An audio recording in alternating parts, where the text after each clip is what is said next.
Wild West Podcast presents Return of the Great Hunters, Part 5, In the Throng of the Impending Horde, written by Mike King and narrated by Brad Smalley.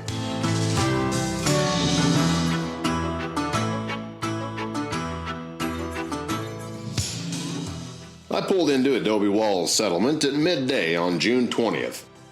Upon coming inside of the makeshift settlement, I was quickly discovered, and my disordered appearance convinced the men that Indians had attacked me.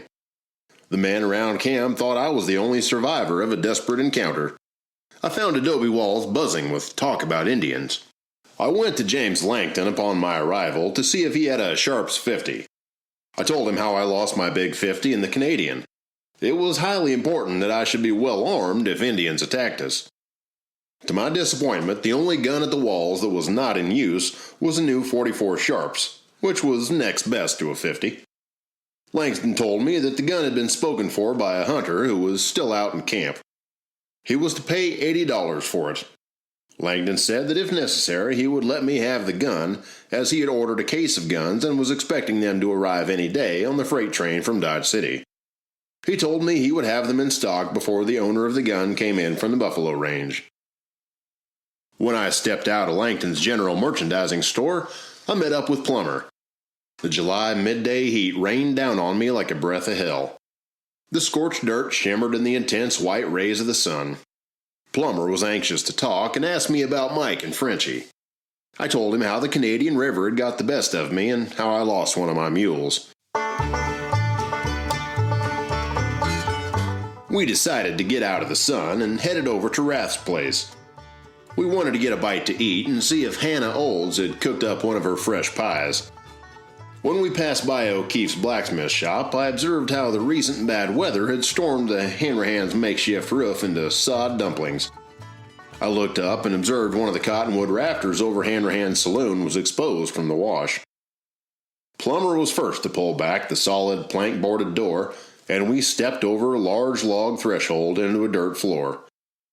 The Rath and Wright store was cool, and a row of dusty bottles lined the shelves over the makeshift supply house.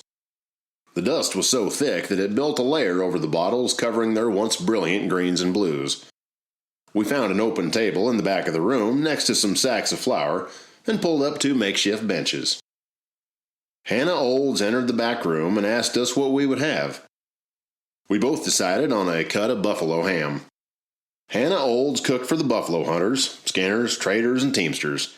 She cooked good meals for everyone on fine china imported from England. Hannah and her husband, William Olds, owned a boarding house in Dodge City, and they decided to go to Adobe Walls under the employ of Rath and Wright Trading Post. She was alone in camp most of the time, and learned to leave camp when Indians were in the area. She hid in the heavy brush and the hollows along the creek. The boys at Adobe Walls were very conscious of the presence of Hannah Olds at Adobe Walls, and she was treated with great respect. They built a special private privy for Mrs. Olds that she greatly appreciated. Mr. and Mrs. Olds had their own private quarters behind the Rath and Wright Trading Post. Hannah brought out our cooked meal from the wood-burning stove, and Plumber and I struck up a conversation. Plumber informed me how 2 of his skinners had come into a bad way. Their names were Dave Dudley and Tommy Wallace.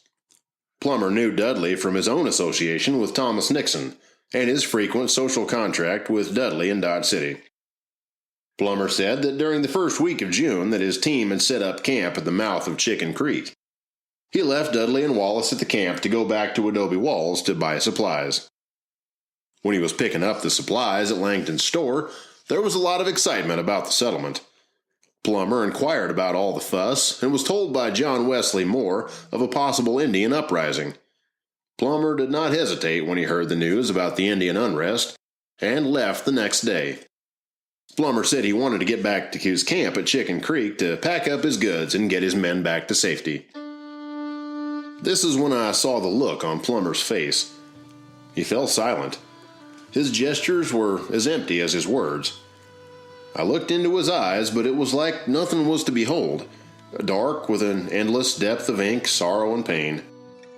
I could not see the whites of his eyes, nor the vessels that flowed through them. His discriminations were sustained to the depths of darkness holding 1,000 souls, yet there were none to be seen. Then he spoke. "When I came into camp, it was just about a half hour till sundown," said Plumber. "I found my wagon all burned up and my hides destroyed. This was when I discovered Dudley and Wallace. They were both dead." "They just butchered 'em," said Plumber, with difficulty. Plumber struggled with his words. "Those savages propped up Dave Dudley in a sitting position. Dudley had one of his seeds cut out. Those savages fastened it to his hand, and it was tied around out there, and a stake drove into the ground, and his hand put on that stake so he'd have to look at it. It was an awful sight," said Plumber. "They had him tied up to some wooden stakes. They cut a hole in the pit of his stomach and drove a wooden stake right down through there and into the ground with an axe. He had long hair down to his shoulders, and they scalped him and took every hair of his head and ears." Plumber then fell silent. We both rested for a minute, as it was hard for Plumber to speak. "What happened to Wallace?" I asked. "They just killed Wallace," replied Plumber. "They swiped him, but didn't butcher him up so. I wanted to bury him, but I could not do it." Plumber's words puzzled me.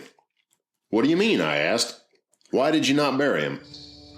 "The Indians were still out in the brush," replied Plumber. "I could feel their presence. They had waited for me to come into camp. They let me get through so I could see these fellows, Dudley and Wallace." "It was an ambush," I said. "Those Indians wanted to kill you the way they killed Dudley and Wallace."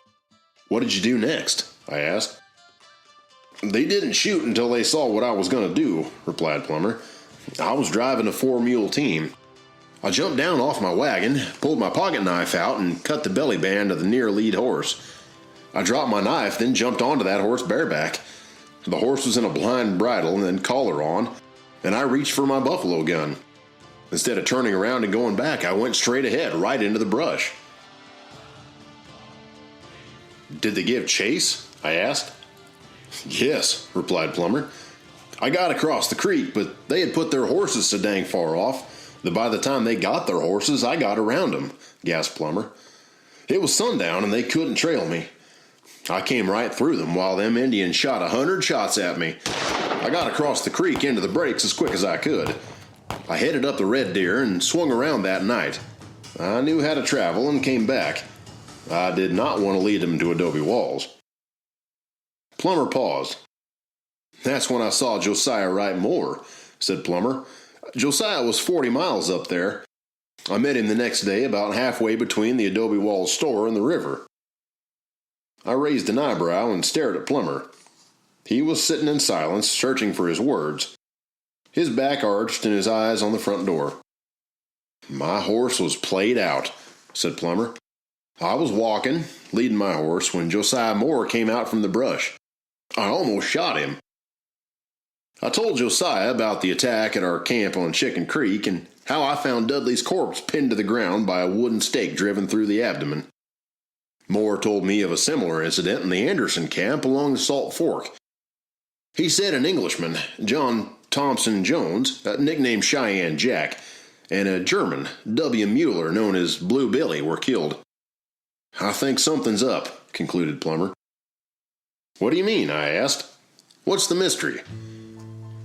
"When I arrived back at the settlement, the men at Adobe Walls told me of Amos Chapman's arrival," replied Plumber. "He brought with him 6 Army regulars from Fort Supply. They spent the afternoon with Rath, Charlie Myers, and Jim Hanrahan.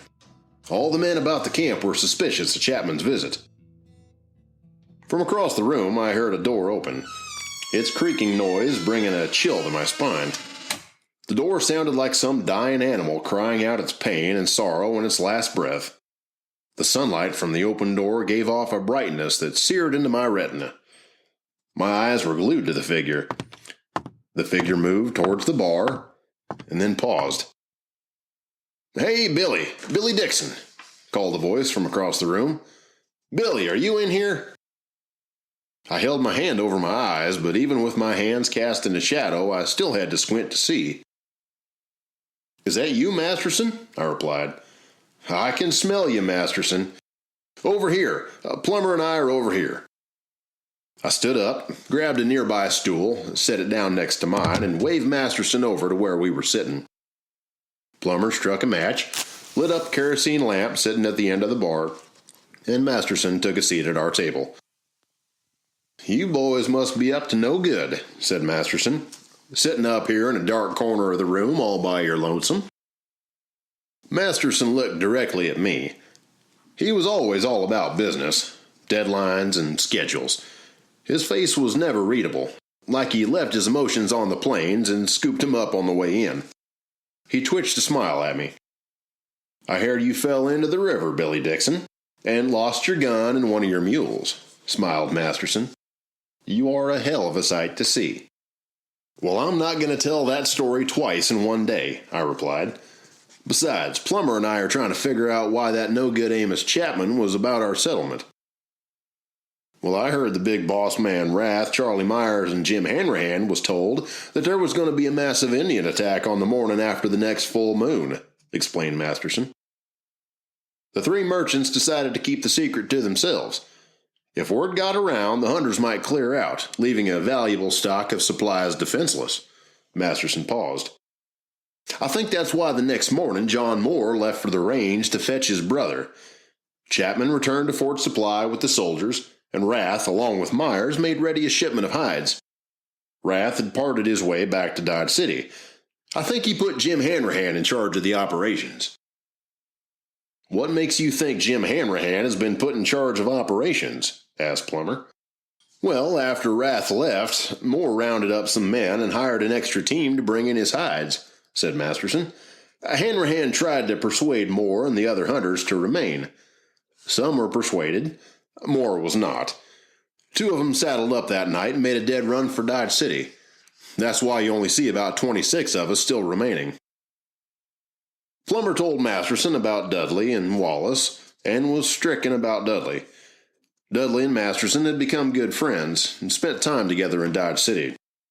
We all agreed that Dudley and Wallace needed a burial.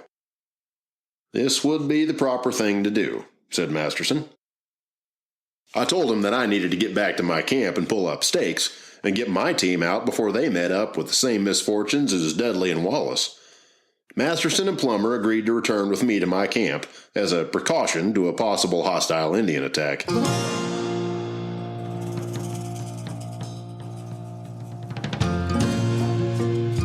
The next morning, Plumber, Masterson, and I left Adobe Walls together and headed to Chicken Creek.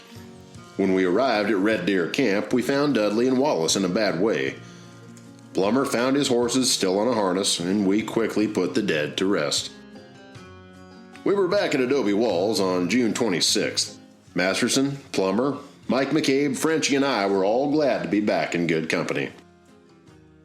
We unloaded our hides in the back of Langdon's place to have them freighted to Dodge City. We now had excellent credit for purchasing from our inventory of hides. That evening, two brothers named Ike and Shorty Shadler arrived at the Walls. The Shadler brothers worked for Orlando Bond, and on their way south to deliver a wagon load of goods to our settlement, they passed the Moore brothers. The Shadler brothers told us that the freight wagons carrying the new supply of guns were camped on the flats north of the Walls. They informed Langton that they did not expect the wagon load of supplies to reach our settlement for another day or two. When Langton heard that the man to whom he had promised the gun was not coming for several days, he hunted me up and told me I might have the gun. I went right over to his store and got the .44, together with a full case of ammunition. I was so tickled over my good luck that I took the gun over to Hanrahan's saloon to show it to him. After we had looked the gun over, I sat down in the corner for the night. I intended to get it when we said goodbye to the Walls the next morning. I'd planned on going back out to the buffalo range.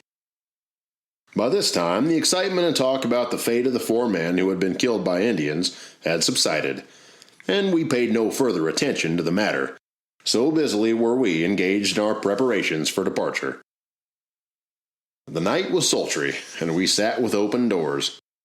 In all that vast wildness, ours were the only lights, save for the stars that glittered above us. There were just a handful of us out there on the plains, each bound to the other by the common tie, standing together in the face of any danger that threatened us.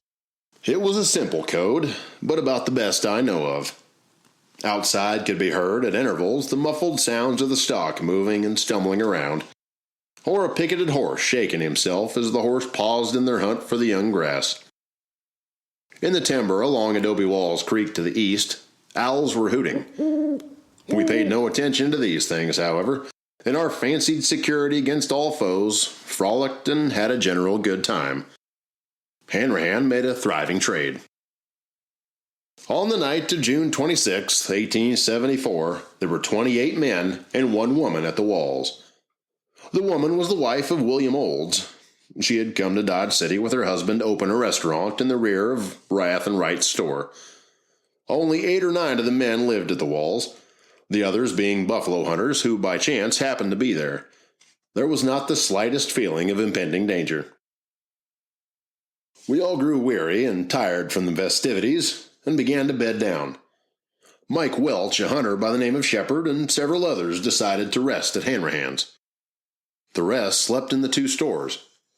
I decided to bed down outside underneath my wagon. The Shadler brothers slept in their wagon on the north side of the corral, near Myers and Leonard's store. Before moonrise, the night was a special kind of blackness. The sort of moonless night that wants only to hold the stars and help them to shine all the brighter. It was warm and black. Midnight fell like a rich velvet blanket of black, swallowing up the day, draining the colors to gray and then to nothing at all, until the moon appeared out on the horizon. The place became silvered and transformed by moonlight, which at full hung like a great luminous pearl on the radiant breast of heaven. A crack, then a loud boom shot across the plains. I awoke with a start, unsure of why, like a rifle shot bringing me out of my slumber into a heart-racing moment of consciousness. I reached for my pistol. I grabbed it and pointed it out into the darkness. Nothing. Then a panic of footsteps, like a rushing force, appeared in the doorways. Then a shout. "It's the ridgepole!" yelled Hanrahan. "It's about to give way!"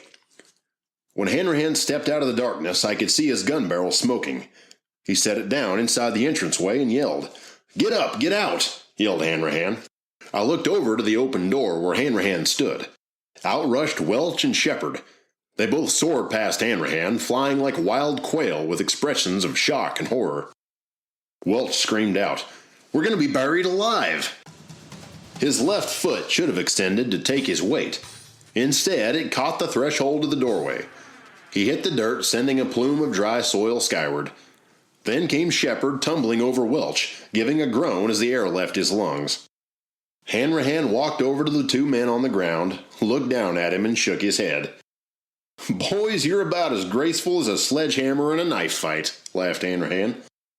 "Now how about some useful help getting this here ridgepole mended before this here roof falls on our heads?" After 2 hours of work, the perfectly good ridgepole was removed, and another nearby, already conveniently cut pole was put into place. Most of the boys were already awake from the ruckus, but for some reason, Hanrahan wanted to keep the lot of us from going back to sleep. "Hey boys, the drinks are on me," said Hanrahan. So we all went into the saloon and had an hour of fun before we turned in for the night. So I went over to Langdon to buy some ammunition for my Sharps 44. But for some reason, in which I cannot explain, even to myself, I left my case of ammo with Langdon, little dreaming how greatly I would regret my carelessness. 1 hour before sunrise on June 27, 1874, the Indians formed a gorgeous, majestic, and spectacular cavalcade. They sedately rode across the grassy bottoms of the Canadian River. They rode 900 strong. The hand-picked men of the Comanche, Kiowa, Cheyenne, and Arapaho nations. The greatest horsemen on earth, and the best cavalry that ever went to battle. Their ponies shone with all the colors of the redskin rainbow. Yellowish, brown, red with vermilion, stained with every horrible ornate device in the hideous art catalog of the plains. Ride to battle they did, with bravery. Now at their head rode the Comanche Quanah Parker, a brilliant young warrior, along with Isatea, the grim old medicine man on a little gray pony, destined to prove in his own person the fallacy of his prediction that his medicine made all invulnerable to the white man's bullet. With them, on a bay stallion, came the Comanche sub-chief, Stonecalf's nephew. Medicine man and paladins rode side by side. Glistening with war paint and adorned in fighting raiment, every Indian believed that he galloped to the certain victory of the medicine man Isatea had promised. Led by Quanah and inspired by the medicine man, they felt empowered to mount their first attack on Adobe Walls. Some boasted nothing more than a breech clout, a war whoop, and an anxious look. Several covered their tawny shoulders with bright cotton shirts. Many had gathered closely about them the almost inevitable faded army blanket. Dyed porcupine quills occasionally edged moccasins, and elaborate beadwork designs ornamented many buckskin shirts. Flannel streamers, quivering with feathers, fluttered above them. Each bore a riding whip around his wrist. Trappings of fur, bracelets of silver, and marvelous feathered headdresses testified to the Comanche love of finery. Buffalo rib bows, made by skillfully binding together the ends of two ribs with buffalo hide thongs as neatly and firmly as a blacksmith might have forge-welded his metals, prove the existence of the Cheyenne mechanical skills. Though they still carried bow, arrow, shield, lance, war club, and tomahawk, the Indians had dealt with the traders for more deadly weapons. 45 caliber Colts were carried. Winchester rifles and Spencer carbines were seen at every side, and some had Sharps rifles. Stonecalf's nephew was armed with a revolver and a carbine of the latest design. His deerskin moccasins were adorned with beads, and his leggings were of well-tanned leather. On his right wrist he carried a little square musical instrument, 4 or 5 lengths across, the cadence of which furnished time and dancing. On the cheek strap of his horse's bridle there was a dark-haired scalp about 2 inches in diameter, carefully dressed, and curiously painted on the inner side. His 9-foot lance, adorned with an eagle feather and tipped with a steel point of 18 inches, was carried with care in a case of otter skin that would have brought him many dollars at the fur traders. His shield, 2 thicknesses of hide from the neck of a buffalo bull, dried hard as flint, was capable of turning a pistol ball. It was stuffed with feathers that swung from his left arm. This shield stood covered with the softest buckskin. The edge hung round with eagle feathers, while on its coat of arms a full moon and group of stars was emblazoned in ochre. From the shield dangled his medicine, the bill of an eagle, the claws of a bear, and the scalp of a fair-haired man taken in battle. More than a foot above his head, the crest of his splendid war bonnet rose, the crowning effort of primitive art. Comprised of lines of beads and artistically wrought with Indian figures, the headpiece was arched with a ridge of beautiful eagle feathers. A tail of the very best buckskin, gaily ornamented and trimmed at either edge with eagle feathers, trailed to his heels. A buckskin shirt, fringed with leather laces, covered his coppery breast, and his blanket flowed from his shoulders like the folds of a Roman toga. This favored son of the Comanche stood straight and supple as an Iroquois. They arrived at daybreak and looked down from the crest of a hill, forming lines of battle command. They saw the 3 structures of the settlement standing in a row. On the south was the Rath and Wright Company store with one of the partners, James Langton, in charge. This building was 30 by 60 feet, had walls of adobe 2 feet thick, and a big door on the west. In the back of the structure, 15,000 buffalo hides stood arranged in piles. Perhaps 100 yards to the north stood Hanrahan's adobe building, 80 feet long, 25 feet wide, and with walls some 2 feet deep. 50 yards to the north of Hanrahan's was the Leonard and Myers store with Fred Leonard in charge. This structure was 30 by 70 feet, and its walls were 10 inches thick. A big door opened on the east. This store stood in the northeast corner of a stockade, 250 by 300 feet, with poles extending 7 feet into the ground and from 7 to 13 feet above. There was no chink in between the poles of the fence or corral. A mess house stood in the southwest corner of the stockade, and between the 2 buildings was a well.